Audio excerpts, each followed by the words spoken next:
I think it's really interesting whether at some point the Europeans call Trump's bluff and put troops on the island and basically say, you wanna take it, then come take it. No nation or group of nations is in any position to be able to secure Greenland other than the United States. That's our territory. Donald Trump, he's going to be on the short list of the most consequential presidents of the United States. He's ended an era. We've basically had an 80-year, 8-decade run. That's over. That is over. It feels like we've never had as many international conflicts going on at the same time. The 4 decades of the Cold War, there were fewer conflicts. Now in the last year, we're increasingly siloed in this country. But so far, at least until recently, I thought the greatest challenge to our national security was stuff that was happening within. Hopefully we can avoid a crisis, if you will. You're not going to put Humpty Dumpty back together again.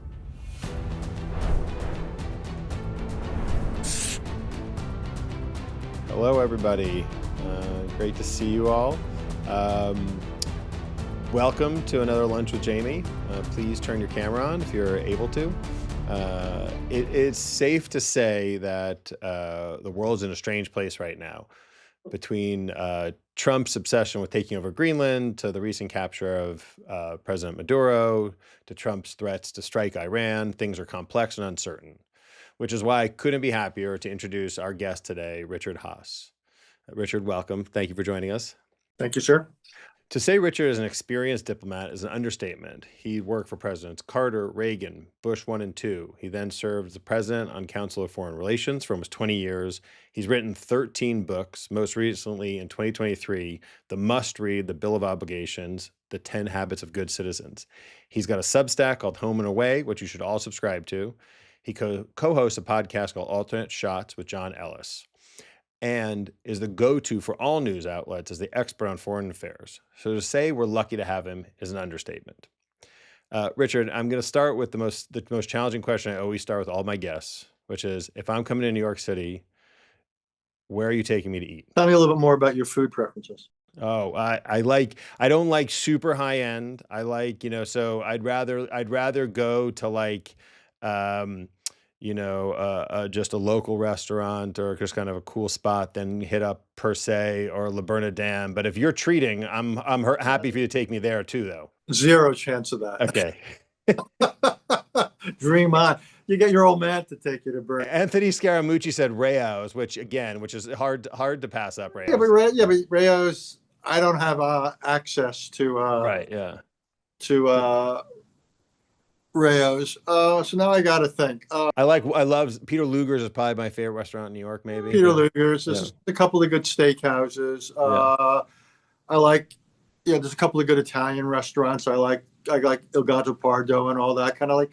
I'm with you. I don't really like fancy stuff. I like good restaurants and a bit of kind of value. I go to Avra some days for lunch just because it's in the hood. I mainly turn to my kids. They're my restaurant guides. I got, like everyone else, my kids are in their 30s and they live in Brooklyn. Well, any of those places sound great, and you should get them to choose the restaurant. Okay, great. You'll do much better. Perfect. All right, that was the toughest question of the whole day, I guarantee. I blew it. Also, I blew it. So go ahead. So unintentionally, we are having this conversation on the 1-year anniversary of Trump's second inauguration. He just finished his 2-hour plus press conference, which I can't even begin to comprehend what he talked about. And if you had to pick 3 of the most consequential moments of this administration so far, or the things that were the biggest kind of shockers, are you able to do that? Say a couple of things.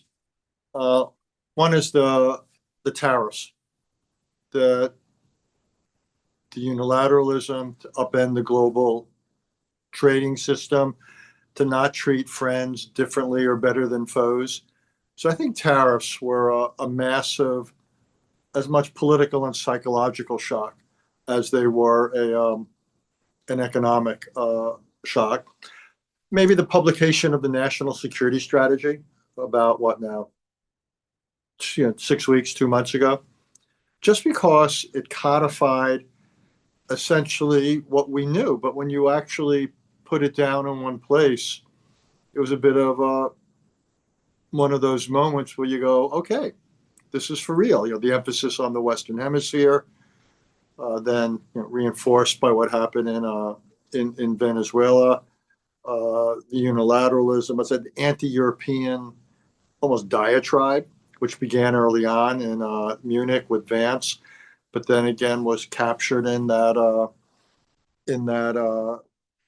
document. The last thing I would say was not such a moment so much as moments, Jamie, which was when you think about what was probably the biggest foreign policy issue of the first year, it's not Venezuela, it's not Iran, may or may not yet be Greenland, but it was Ukraine and Russia. And I think that raised fundamental questions about this. So again, it wasn't an event, but it took place over chunks of time. It's still taking place. It's still unfolding. And in some ways, Greenland plays into it because it reinforces the sense that Europe, rather than being the place, the venue where our best friends happen to be, rather than being a strategic priority, has become a place from which we are distancing ourselves, and we don't see it as populated by friends. So again, it's not a single day. It's not like the bombing of Iran or the snatch of Maduro, but I actually think in terms of what's the most consequential, it's quite possible that the distancing from Europe might be the single most, the movement towards the Western Hemisphere and away from Europe. The combination of the two might be the most basic. Yeah, I mean, that gets into, and I think talking about this national security document, which I think doesn't get enough play because, as you're right, he's kind of spelled out what they're doing, and people just, I mean, it's hard to keep up, unfortunately. But, it does seem like we've changed inherently for the foreseeable future, what America's role is. And I guess one of the questions, which I hate to even ask, is how hard will it be to kind of turn the ship around, in 2028? By the way, no matter who's elected, to some extent. I mean, I'm hoping, obviously, there's a lot of candidates I'm excited about, but you can't. We're not a small little boat here, right? I mean, to turn what's been done as far as a national policy. I mean, we no longer are the reliable country we have been for decades, right? I mean, how do you? So I say a couple of things. One is there's no consensus among the would-be successors. There's a big difference between Vance, who could possibly double down on a lot of this, the Western Hemisphere, the anti-European bias, the unilateralism. Other Republicans might feel differently. I don't know what a Marco Rubio would do if he were out from under, or a Glenn Youngkin. Nikki Haley, something of a neocon. So I think there's a big difference if a Republican were to win, which Republican. Then on the Democrat side, most of the strong candidates, at least that I would imagine, I think would be more in what you might call the old foreign policy mainstream. Might be degrees of difference, but I don't think we would see, massively radical, if you will, the progressive equivalent of what we've seen. I don't foresee that. But all that said, you can't go back to where you were. In one or two areas you might not want to. It wasn't like we had achieved perfection. But let's put it, you just can't. You've raised fundamental doubts about American reliability and predictability. You've raised fundamental doubts about exactly who we are. You've done a lot of damage. So after 3 more years, by the way, which could, one assumes, add to the damage, hard to imagine that we've bottomed out. The idea that you're going to basically say, well, never mind, and let's just put that aside. That was then, now is now. Life doesn't work that way. And the world moves on. People's thinking moves on. There's knock-on effects. So this is, I'm not saying you can't dial some things back and you can't make some adjustments, but the idea that there's a return to the status quo ante, zero chance. Zero chance. The world's moved on. Countries now, friends and foes alike, see us differently. So there will still be choices to be made, but restoration, if you will, a return to what was, that's not in its pure form, not even close. How long does that take to return, if there even is a commitment to it in your mind? Well, again, I don't think there is a return. Right. My point is simply that you're not going to put Humpty Dumpty back together again. Now, are there things you could do that would be constructive? Absolutely. Are there things you could do to try to resurrect elements that you thought were desirable about the old order? Absolutely. But there's no going back. There's no return. And I think we ought not to kid ourselves. This will have, look, you may love Donald Trump, you may hate Donald Trump, but he's going to be on the short list of the most consequential presidents of the United States. And he will, even more internationally than domestically, because domestically, maybe a little bit optimistic here, there's more pushback because of civil society and the structure of our political system, the structure of our society, and so forth. There's less structural pushback in a good way. There's pushback, but in a bad way, from the Chinas and Russias and North Koreas and others. But I think his consequences internationally will be greater than his consequences domestically. And so he's ended an era. We've basically had an 80-year, 8-decade run. That's over. That is over. But now, when I'm not smart enough, maybe you should get somebody else in your podcast. I'm not smart enough to tell you exactly what's going to take its place, and I don't think we know the answer to that. And that gets into your question a little bit. There's a range of possibilities. It's not only one future that could. But the choices are limited because what will be the inheritance? Yeah, I heard on some podcast recently just about this, how Donald Trump's always been more concerned with his standing in the international kind of world than he has domestically. Even going back, I heard someone say 40 years ago and talking about his relationship with Gorbachev. I'm not sure I agree with that. I mean, I've spoken with him about foreign policy. He's got some strongly held views. Sees allies as freeloaders, hates trade, and all that. But I tends to be pretty isolationist, though now in the last year he's gotten a little bit more unilateralist. I think he's kind of gotten excited about what limited focused amounts of military force can accomplish. But I never thought his big interests were international, and still don't. It's usually for presidents, it's less difficult to make a difference internationally. Under the Constitution and our political system, presidents enjoy a freer hand. The role of Congress and the courts is negligible in foreign policy, or modest. Domestically, they at least potentially got a much bigger role. But I still think when you look at the Trump administration in terms of his policies, I think immigration is change on the border is a significant change, and I would say on balance an accomplishment. Some other changes culturally in the country significant. So I'm not sure. If I would put things international at the forefront, though. I agree. In recent weeks, in particular, I think he's been excited by what happened in Venezuela. To some extent, excited what happened months ago when he attacked the 3 Iranian installations. So I think he's a little bit caught up in the commander-in-chief role and what he can accomplished. But so far, if you think about it, he's also avoided anything that's enduring in terms of or costly. So the trade-off he's made, he can act in dramatic ways, but in very limited ways. He didn't act in Iran ultimately, at least so far. What we did in Venezuela was leadership change in a very narrow way, not regime change.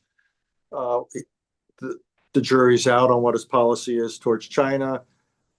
We'll see what happens with Ukraine. We'll see what happens with Greenland. So I don't see massive investments in foreign policy so much as momentary or circumscribed interventions in a very in the general sense of the word.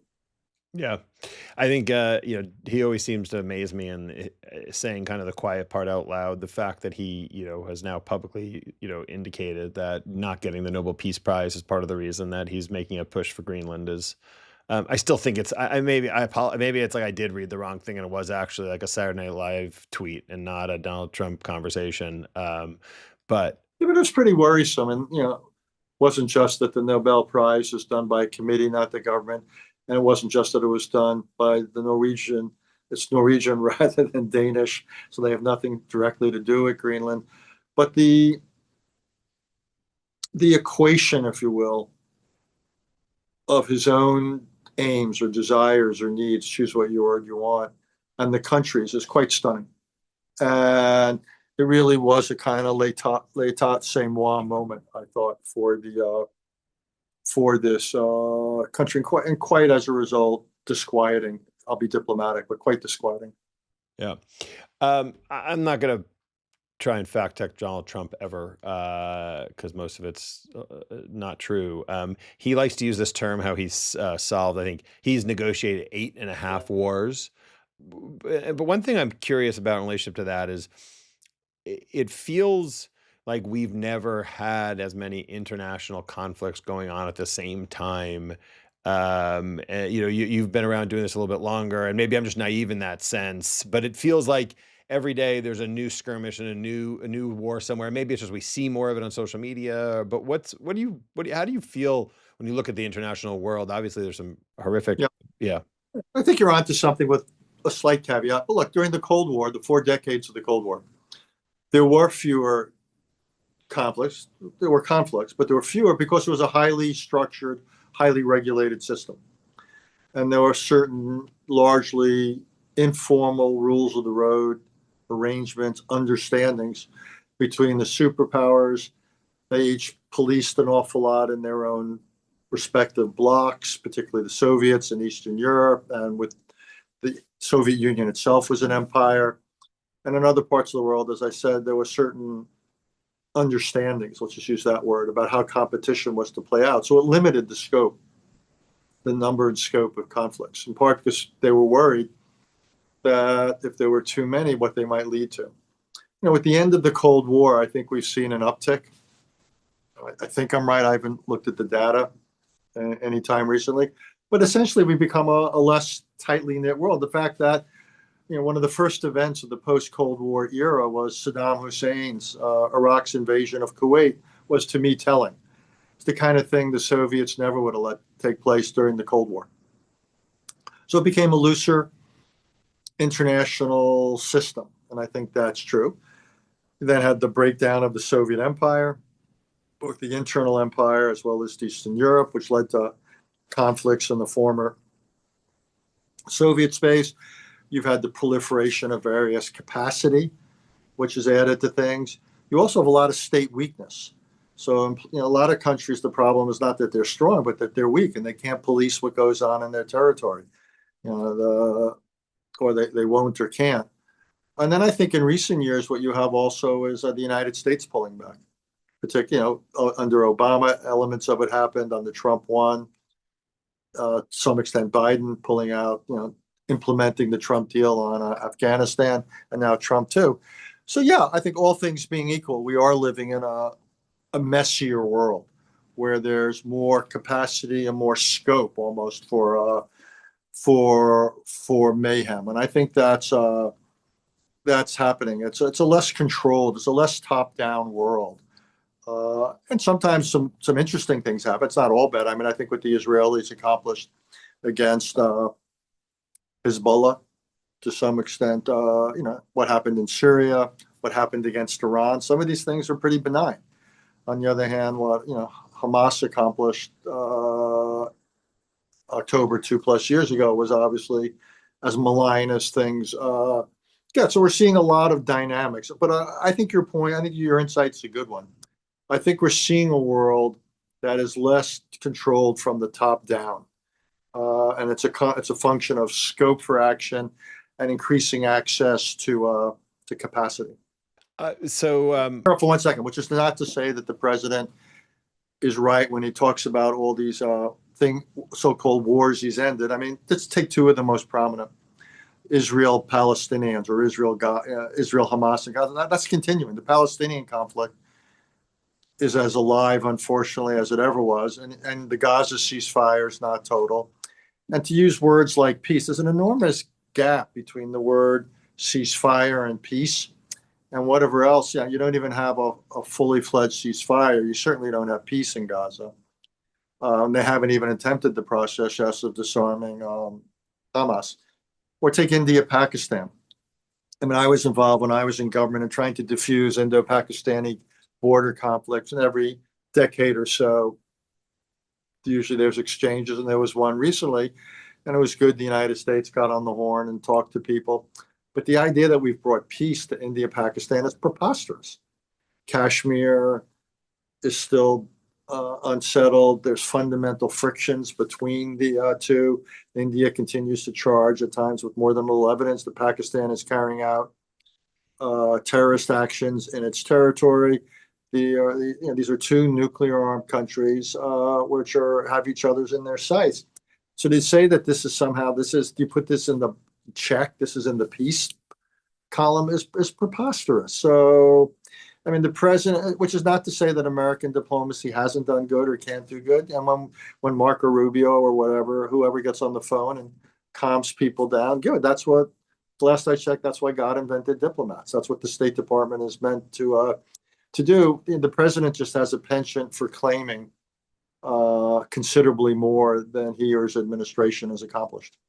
We're going to try and get to as many of the conflicts as we can, and unfortunately just in a very superficial way, because we need an entire weekend with you to really dig deep. I would like to start. I do superficial really well, though. So by the way, you are amazing at being able to help the people like myself who aren't that knowledgeable on all the different conflicts in different parts of the world, and dispel and make it understandable and to the layman. So thank you.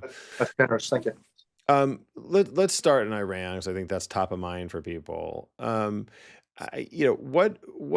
the sort of lay of the land there right now? What's a realistic trying to understand the Trump administration as much as possible, which is obviously next to impossible. What do you see the kind of next steps happening, and what time period? Okay, so we're in land of speculation here, but let's just paint the setting, the context.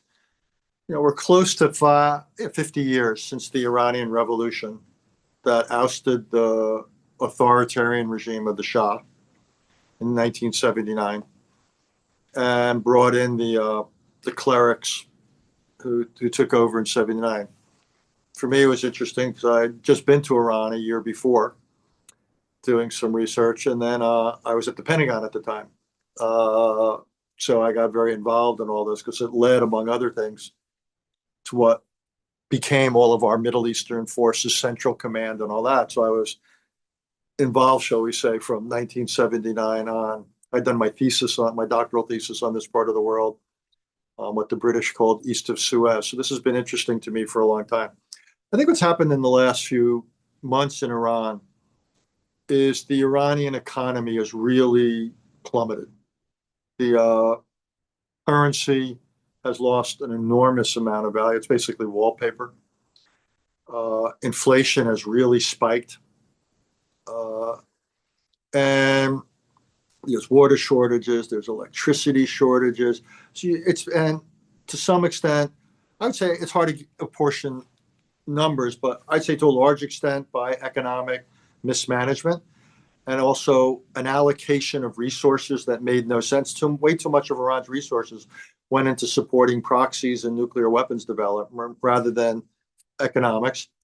Iran did things that then made them the target of all sorts of sanctions, which further hurt them. So it's all coming together. Plus, the regime is it's really sclerotic. I think for 2/3 of the Iranian people, plus or minus, this is it's a dead end. It isolates the Iranian people. It's over 90 million Iranian people. A lot of very educated, very worldly. It's an impressive society in many ways. This has just become boring. It's the worst aspect of the old sclerotic communist regimes. I think people feel it's just repressive in every way. And it's shut Iran off from so much of the interesting stuff they see on the internet or they see when they travel. So I think people are just tired of it. This revolution is in many ways, and it's become really cynical. There's way too much, okay, we'll repress women, but when our daughters go here, they can do what they want. The Iranian people have to do without, but we're going to make sure we get the consumer goods we want from this or that neighboring country. So I think there's real alienation, and it just came together. And you had in late December, protests. Things got really bad economically. And what happened then is the regime responded with a little bit of token reform, but that was nonsense. Essentially, they responded with brute brutality.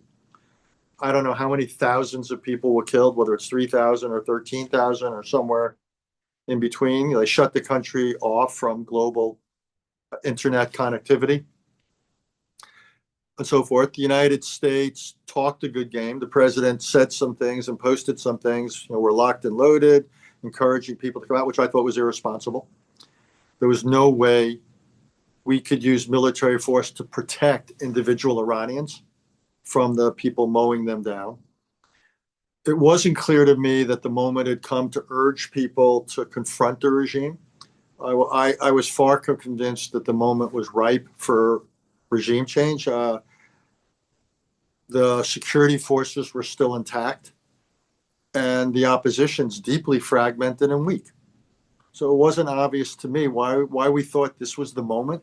I'm like, don't get me wrong, I'd love to see regime change in Iran with the one caveat, a proviso, that I can imagine different ways regime change could play out. And it doesn't necessarily mean that people are going to be reading, as I like to say, the Federalist Papers in Farsi. I can imagine successor arrangements that would be very different and not necessarily benign, but let's put that aside. I just didn't think it was ready. So rather than trying to bring things to a head and encourage people to come out in the streets, we might have said, wow, this place is pretty weak. And what I wrote the other day is the regime has never been closer to collapse at any time since 1979, but it's still not on the verge of collapse. And those two thoughts, I believe, can be true. So a different policy would have said, this is really interesting. How do we move it closer to collapse? So rather than getting people out in the streets to get mowed down, what could we do to ratchet up sanctions or build political opposition to the regime or strengthen the unity and effectiveness of the opposition and so forth? That to me would have been a better policy, and basically play a little bit more disciplined game. We got undisciplined. We were, I think part of it, I can't prove this, so it's dangerous to say, but I'll say it anyhow.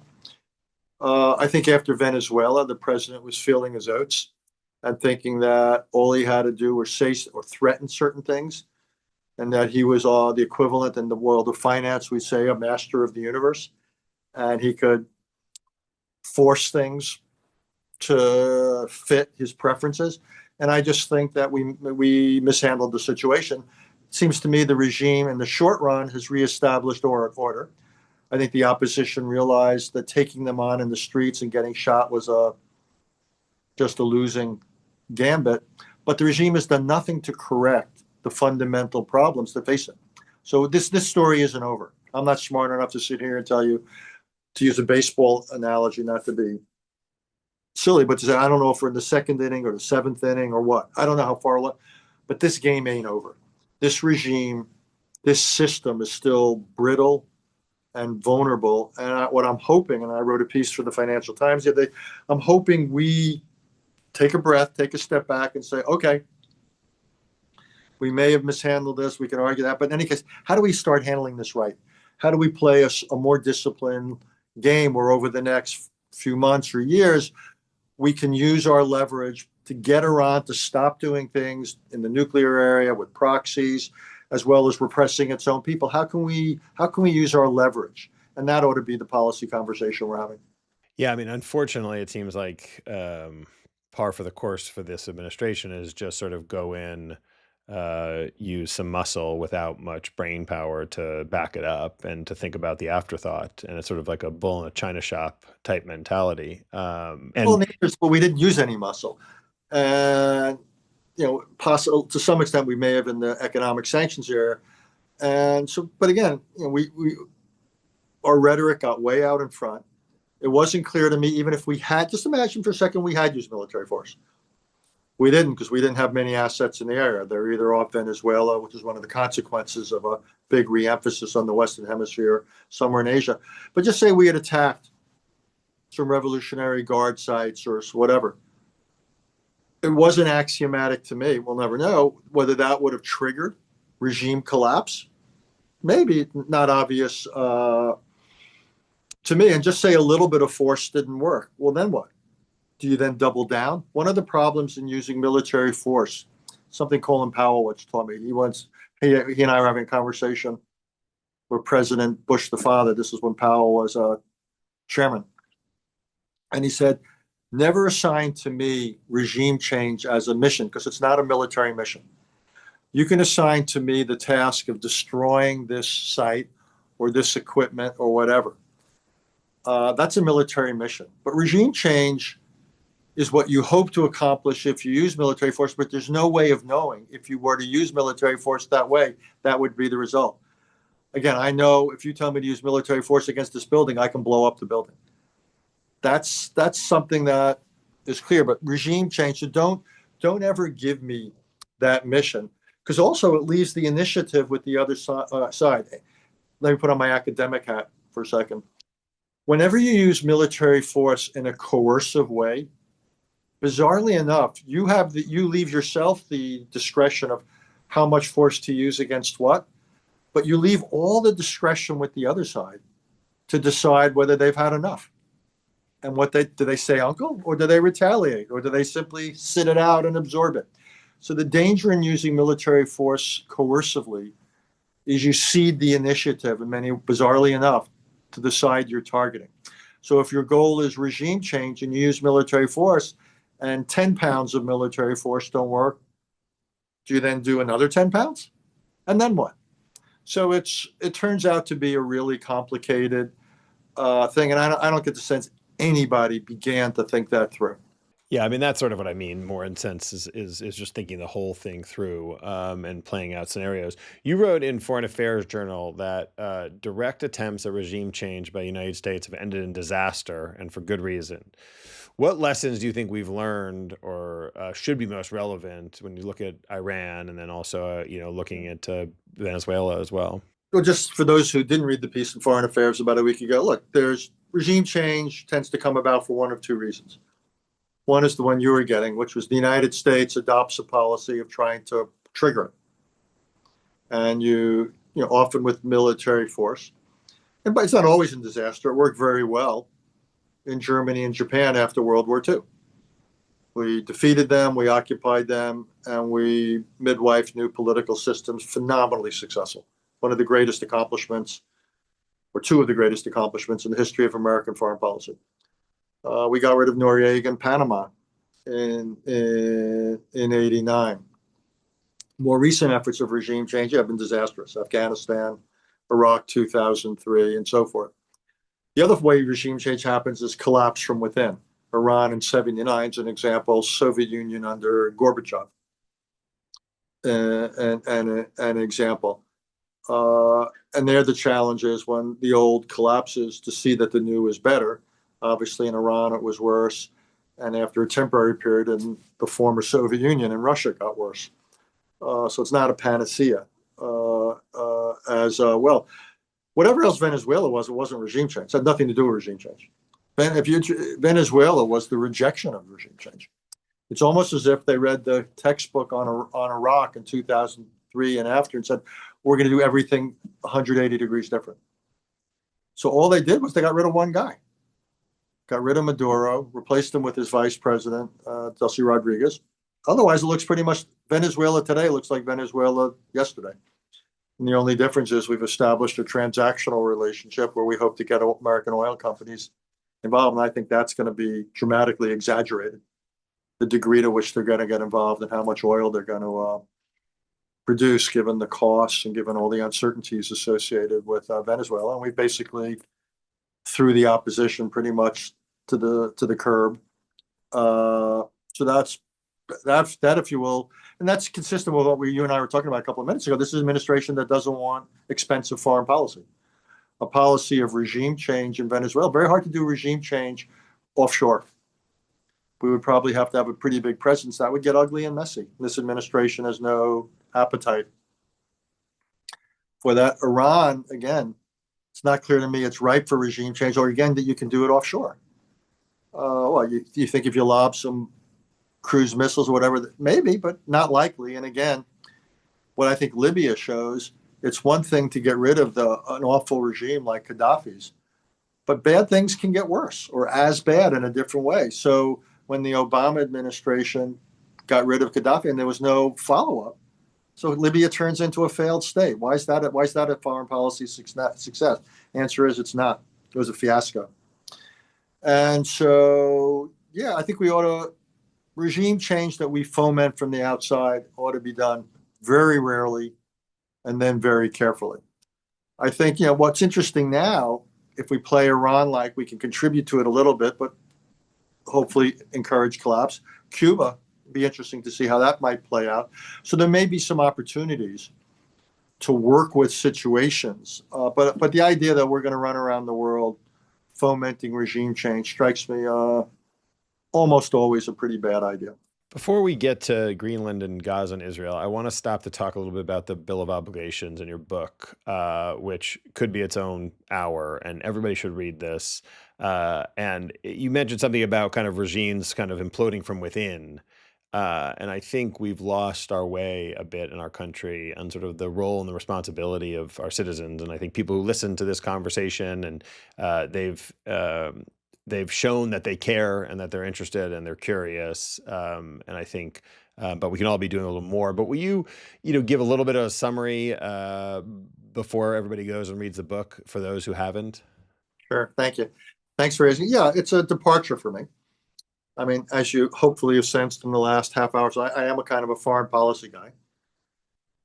And the reason I wrote a book about dealing with citizenship and democracy is, at least until recently, I thought the greatest challenge to our national security was stuff that was happening within the erosion, weakening of the fabric of American democracy. But I also concluded that a lot of the very good ideas that were circulating about what you might call structural improvements weren't going to happen. Almost any good idea you put out there will be resisted because not everyone will agree it's a good idea, because it will work against what they see as their agenda. So I basically said we had to rethink our politics a bit in order to promote desirable behavioral change, but not by changing the electoral college or making every primary open. It's not, or what have you. It's not that these things would be bad. Indeed, they could be good, but I just didn't think you could bring them about. So what I wanted to do was focus on things, for the most part, where people had more agency, behavioral kinds of things, like to get informed, get involved, to think about citizenship, not simply through the lens of rights, but also the lens of obligations, the other side of the coin. Obligations, the two of us to one another. Obligations, each of us to the country and the government. Most of these things were behavioral or normative. Get involved, get informed, reject political violence, put the country before party or person, have some responsibility, obligations to your fellow citizens, and so forth. Two of them were a little bit different. One was to promote civics education. And just as an aside, now I'm in the final stages of producing a syllabus, which I'll make publicly available for high schools and colleges to teach civics. My sense of what they ought to be teaching, and then also to promote public service.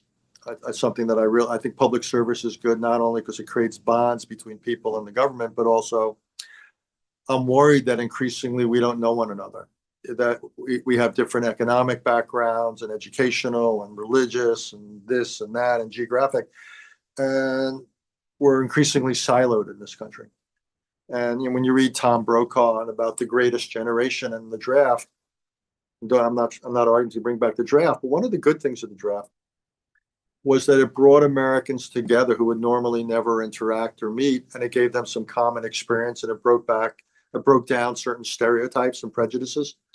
And I worry that we're losing that. So again, most of the book is a book arguing for how to rethink citizenship and civility and compromise, and a lot of things that we can try to encourage. Parents can, teachers can, religious leaders can, and so forth. And then again, two things, civics and public service can be fostered by the state. And what I wanted to do was really have something of a conversation in this country about citizenship, because I think, Jamie, a lot of us would probably admit that something's going wrong. Something's it's on tilt. And we've got to fix it. And what I wanted to do was, I don't claim to have all the answers, God knows, but I wanted to put something out there and say, we have got to have this conversation. And what's nice is it's had some resonance. I've been lucky. PBS made a documentary based on it. Now it's very cool. Someone came to me and there's a whole concert, orchestral and choral. It's going to be performed in all 50 states in the course of this year. And half of the libretto is based on my book. For one piece is basically a half-hour choral orchestra. Another is based on Langston Hughes' poem about America. And the whole idea is to use music to bring the ideas of citizenship to a much larger slice of Americans. I mentioned my syllabus, so I'm trying to think of different ways that I can foster something of a conversation in the country about citizenship and about democracy, about why it's valuable, but also what it takes to keep democracy vibrant. Yeah, I think that's so critical. And honestly, I think national service is probably the most important thing that we could all be doing. I mean, what Westmore is doing in Maryland is great, but I think it has to be something across the country and to get back to a way of people communicating. And I think as you see other regimes falling, there was this great movie on Netflix called Leave the World Behind, which I really thought did an amazing job of kind of highlighting these issues that the sort of the enemy within is really the sort of the most dangerous thing. And You're much more serious than me. I'm busy watching Suits on Netflix, and you're watching Leave the World In. I mean, I think we should reverse. Yeah, there you go. So let's talk about Greenland for a minute. I mean, is there? I mean, you keep hearing the same thing over and again, right? This makes no sense. We could have had anything we wanted if we walked into Greenland and said, "Give us bases, give us rare earths, give us." Would have said yes. I mean, for Trump, it's a real estate deal. I mean, it could just be this Nobel Peace Prize thing. Although he did bring it up previously, my understanding. What happens in Greenland here? I mean, again, I know you can't tell the future, but I mean, we can't take over Greenland. I mean, it's but you're. To circle back to what you just said, which is the basic point. We do have legitimate interests in Greenland. Let's just posit that. We have strategic interests. The irony is the strategic interests have grown because of that phrase, which is no longer uttered by this administration, called climate change. But the waterways have opened up. So Greenland is more strategically important than it was.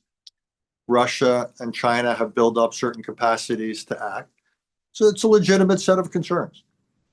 I don't know, it's hard to get a clear bottom line on things like rare earths, but it's plausible that Greenland might be economically and strategically important as well.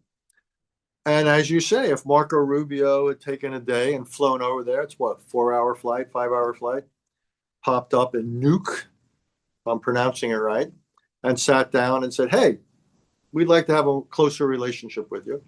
We want to do it in the way that you're comfortable with. We want you to participate, particularly in the economic development of the place, yada, yada, yada. My guess is they would have said, fantastic, where do we sign? This is as unnecessary, as avoidable, as self-generated a crisis as I think I've ever experienced. I can be hard-pressed. I might be overlooking something. But this wasn't on my bingo card. Let me just say that. And it never should have been on anybody's bingo card. How does it play out? With one caveat, it's not too late to deal with it. I mean, what I'm hoping is the Europeans come forward with a pretty forthcoming proposal for how to do what you and I have just been talking about, how to have a more intimate, strategic, and economic relationship there, short of transferring ownership and dealing with the kind of symbolic issues. It's got to be done consensually, not coercively. I think it's really interesting whether at some point the Europeans call Trump's bluff and put troops on the island and basically say, you wanna take it, then come take it, but we're going to defend it. I'm not sure that he would be willing to follow through on that. I'm not sure I want to find out either way, and what he might do. It just seems to me that could be lose-lose. That's why, again, I like the idea of the Europeans coming forward with a very constructive proposal, almost like they did on Ukraine when they didn't like the 28-point plan. And then it makes it harder for Trump publicly to say, well, we got to have ownership. Well, the answer is there's nothing in history that says you need to own something in order to work constructively with it militarily.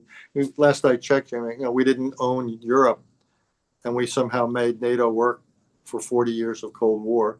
We don't own Taiwan. I go around the world. So I find our position it just never occurred to me. I got to tell you, it just wasn't something I imagined being an issue. Here we are. So the question is whether you can diffuse it. Hopefully, I think the odds are still decent.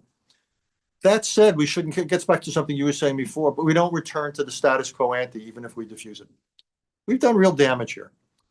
And it's reinforced the sense that this is a very different United States that is on a very different political, cultural page than Europe. And for Europeans, this just reinforces the shock to the body politic. And so hopefully we can avoid a crisis, if you will, or worsening crisis over Greenland, but we can't. Let's not kid ourselves. It's done real damage. His answer in his press conference today, when someone asked what's going to happen in Greenland, he said, "You'll find out." So it's hard to know what's. It's hard to know what's. Yeah. If he does that, it would epitomize the phrase Pyrrhic victory. It would be an extraordinarily cost. It's already been extraordinarily costly. It would just double or triple down on the costs rather than the benefits. Look, presidents enjoy tremendous latitude when it comes to foreign policy. He's not the first or the last who does. Another, though I'm not confident in the answer, test about whether he continues to enjoy a blank check from Republicans in the Senate. Would they allocate funds for a Greenland policy of conquest? Be an interesting test case whether there's any limits to Republican support in the Congress for this president. I don't want to find out about that. Let's move to the Board of Peace, which is going to be headed by Vladimir Putin and Viktor Orban. It's hard to even comprehend what this is or what it could be or what the idea is. You indicated earlier the situation in Gaza and Israel is not in a good place today. What do you take away from this Board of Peace? What do you think is kind of happening moving forward? Again, I used to think I had a pretty good imagination. I kind of prided myself on that. Man, I'm a piker. I wasn't even close. The Board of Peace is, if George Orwell could have joined us today, he would have liked it. Aptly named. Look, I'm not a big fan of the UN. My enthusiasm for the UN, shall we say, is distinctly finite. And for decades, I've been writing about coalitions of the willing. So I'm all in favor of ad hoc arrangements of entities, countries, and others that are like-minded, have relevant capacities, willing to use them to deal with particular challenges. And we've used that over the years pretty well. This is a little bit like that, except it seems to want to institutionalize it. It goes beyond Gaza. It's not like Gaza's been a raging success, by the way. And then the membership is passing strange, would be a diplomatic understatement. The idea that countries have to pay up to do it seems to me has it exactly backwards. If you were going to create a capacity to promote peace, you should pay those whose only interest was promoting peace. This suggests to me that if countries have to pay to join it, they have, shall we say, alternative agendas of self-interest rather than simply peace. So I think this is a terrible idea, let me just say. I hope it dies of its own weight. That's probably the best thing that could happen to it. But it seems to me, and again, don't get me wrong, I'm not against ad hoc forms of multilateralism, because formal standing multilateralism, like the UN, is increasingly irrelevant. So I think you need to tailor responses to specific challenges. Again, coalitions of the willing, whatever you want to call them, various kinds of. But this institutionalization, given this membership, given these terms, seems to me truly misguided. Do you have any optimism in Gaza and Israel today? Obviously, elections are going to be next year. That's the big, sort of. Elections in Israel before this October. Oh, this October. Okay, so yeah, it's already 2026, unless my dates are wrong. But I think no, you're right. The and I'm not smart enough to know how those will play. I don't rule out that Bibi Netanyahu will form a new government. I think there's a respectable chance he will, but it's hard to know. You've never had a majority government in Israel's history. This would be some kind of an unwieldy coalition. There's lots of fault lines in Israeli society, dealing with the Orthodox, dealing with judges. So I'm not smart enough to know how this is going to play. But I don't think you've got much of a consensus in Israel to deal with the Palestinians. Much more of a consensus to deal with Iran than the Palestinians. By deal, I mean be tough with Iran. But there's no consensus there. I've been involved with what's called, with disarming groups. I was the U.S. envoy to Northern Ireland. There we called it decommissioning. The idea that you were going to disarm Hamas and know you've done it, I think the odds of that are negligible. Negligible. So I'm not optimistic about Gaza. I'm also very pessimistic. I'm very worried about what's going on in the West Bank. It doesn't get the attention, but settlement expansion, settler violence. And also, you still don't have a Palestinian partner to work with. So, I once wrote a book about ripeness, RIPENESS. And the whole argument was in negotiations, you needed agreements and you needed processes. But what you really needed more than anything was leadership on the various sides that was one, willing, and two, able to cut a deal. And in Israel and in the Palestinians, I don't see that. I just don't think the situation is ripe because you don't have circumstances where you have leadership that's willing and able to compromise. And Hamas has zero incentive to compromise. It doesn't want a Jewish state. There's no Palestinian alternative to Hamas. The Israelis won't let one materialize. The Israelis themselves haven't come together to cut a deal, and a growing percentage of Israelis don't want to accommodate Palestinian nationalism. So I'm sorry to be so pessimistic, and I think both Palestinians and Israelis are going to lose from this. I hope I'm wrong, but at the moment, I don't see much to work with, and the United States is acting passively. If I were involved, then I would say, hey, there's not a lot of work to work with. So if we're just passive or wait for it to emerge, we're going to be waiting for Godot. So I would say if we think this is a situation that time will not benefit by inattention, then I would basically be asking, how do we change the dynamics? How do we basically light a fire under diplomacy? And I don't see us doing that. So I think it's a difficult situation, extraordinarily difficult, being badly handled. We only have a few minutes left and a couple of important things to get through. So we're going to. I apologize. I don't mean to. No, I could talk to you for hours.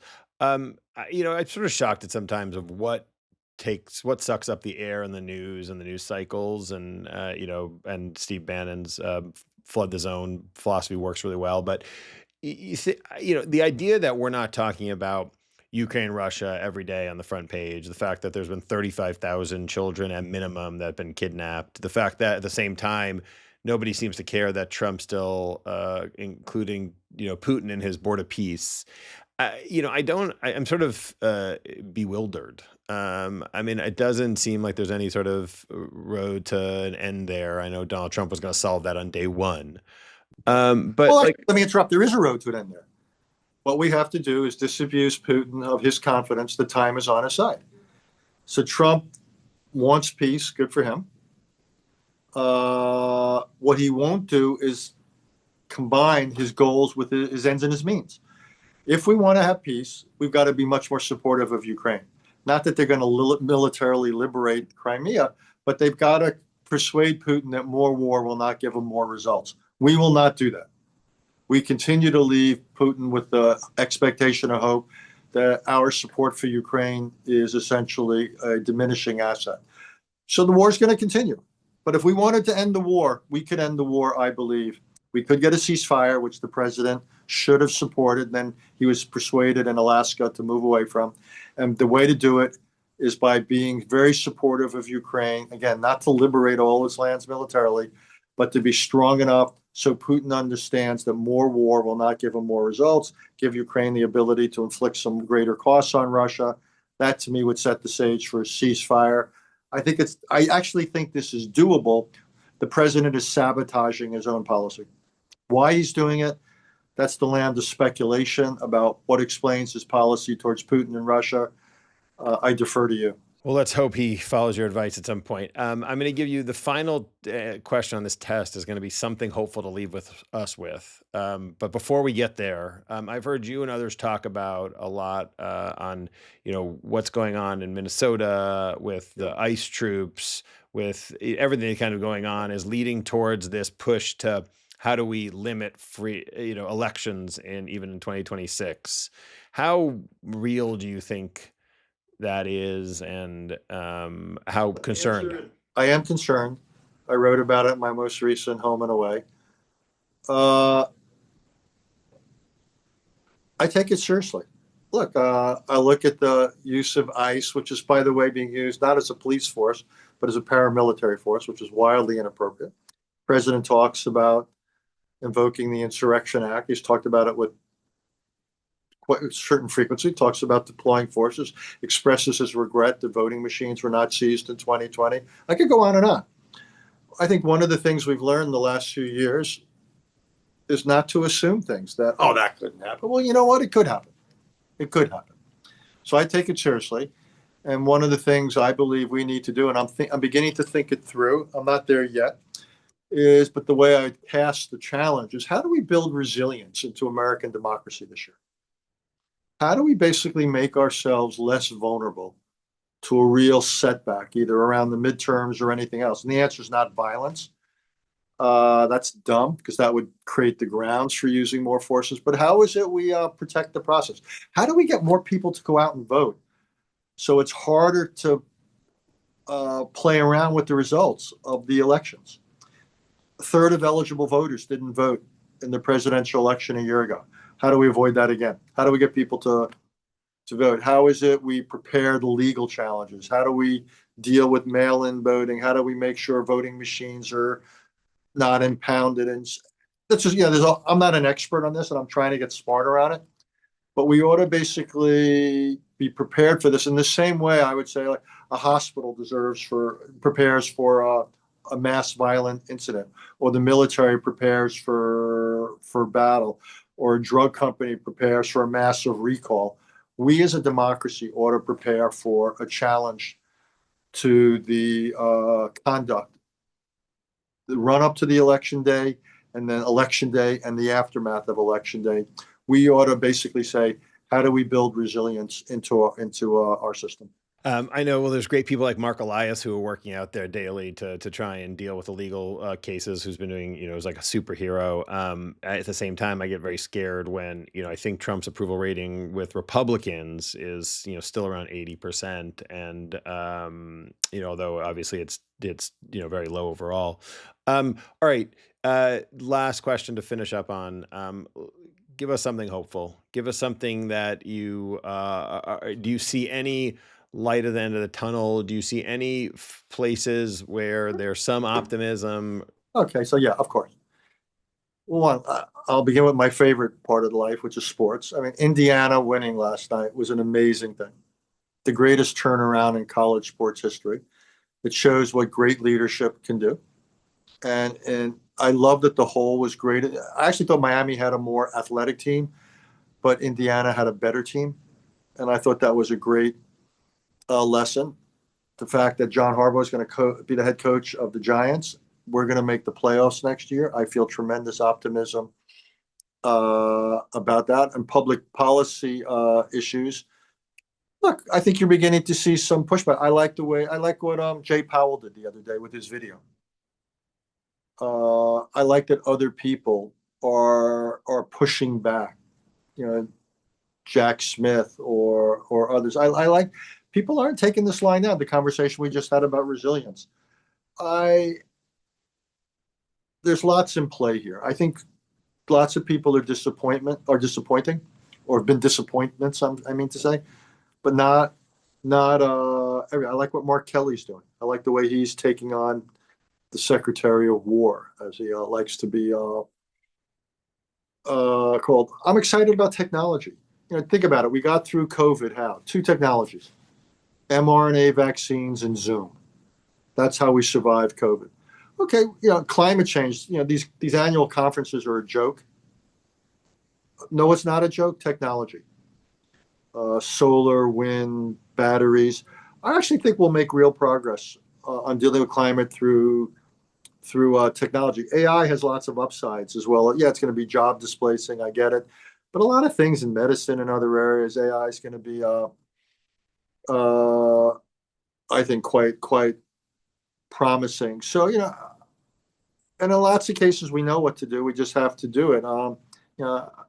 I look in New York City, and I say, the problem with New York City is not we don't lack for revenues. We lack for spending the revenues we have intelligently.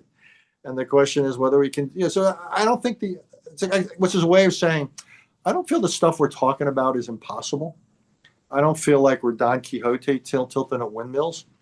So it's what gets me up every day. And the reason I don't give up, maybe I'm naive, but I continue to think there's ways to deal with these challenges. So I'm not sanguine in the sense that, because we've always done it, we always will. I think that's a bit of a dangerous line, just that we can. I actually think the potential is still there to get it right. And I think there's enough people who are maybe seeing that they better get off their keisters and do something. I worry a little bit about too many people of authority and position and power and wealth in this country who are playing it safe. And so to me, part of the challenge is to get them on the playing field. I mean, I don't know how you feel, but if things don't work out, I don't want to go through the shoulda, coulda, woulda game. I think this is a moment where everybody's got to suit up and get on the field. I think there'll be a lot of people looking back at what they were doing during this time in our lives, and I know what you've been doing. You'll be proud of that, and your family and children were. Everybody who's listening to this conversation, I think, will be proud of that. There are a lot of other people I'm concerned about. I would agree with you. Fernando Mendoza gives me hope. The fact you weren't offered a walk-on role at a college, then you come back and beat them in the national championship game should give us all hope. I am. If I had to bet on Polymarket or Kalshi, what's more likely, the Giants making the Super Bowl in the next 5 years, or any of these crises being solved, I would vote on the crisis before I'd vote on the Giants. So now I'm sorry. Now I am sorry I did this. You've hurt my feelings. We're gonna have a bet on that, and you're gonna lose serious bucks. Richard, just for your wellness, that's gonna be a very expensive comment on your part. I'm just letting you know now. For your wellness, to think that Harbaugh is going to come in and be your savior, I'm concerned about you. And it's important that we have you fighting for us every day, and having too much faith in the Giants is not going to help. The price keeps going up, my man. I'm a Dolphin fan. I'm in a much worse situation, so don't worry about it.